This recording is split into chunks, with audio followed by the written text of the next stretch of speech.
Puis comme promis, nous repartons à Paris pour retrouver Jean-Claude Juan au Stade des Princes. Il était 12h05 ce vendredi lorsque débarquait à Orly-Ouest la délégation olympienne. Un vol sans histoire sur une ligne régulière et 24 heures seulement avant la finale qui fait déjà beaucoup parler d'elle. Donc pas de lieu de retraite ni de mise au vert cette année. Un vol et un voyage sans histoire donc, et apparemment des joueurs détendus avant que ne vienne le moment de la concentration extrême inhérente à un tel événement. Détendu également Michel Hidalgo, un habitué il est vrai des grands événements.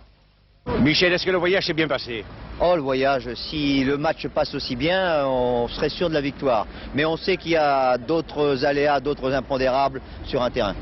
Est-ce que vous avez le moral avant une rencontre et à 24 heures de cette rencontre? Je sais que l'OM est en courbe ascendante. Mais comment ne pas avoir le moral? Tout à l'heure, on nous a dit bon courage.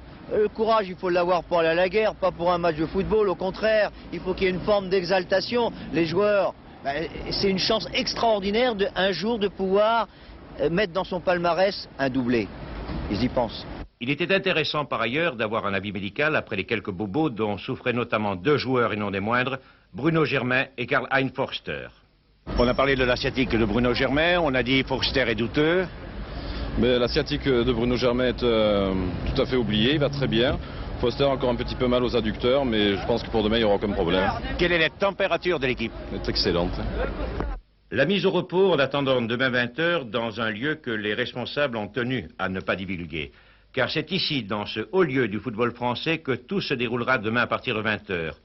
Le Parc des Princes, qui est l'aboutissement de toute une série de victoires qualificatives pour accéder dans cette enceinte enviée par les grands clubs comme les plus obscurs. Peu d'animation cet après-midi, on s'activait simplement aux derniers préparatifs avant que ne soit donné demain à 20h le coup d'envoi de cette finale typiquement méditerranéenne entre l'Olympique de Marseille et l'Association sportive de Monaco.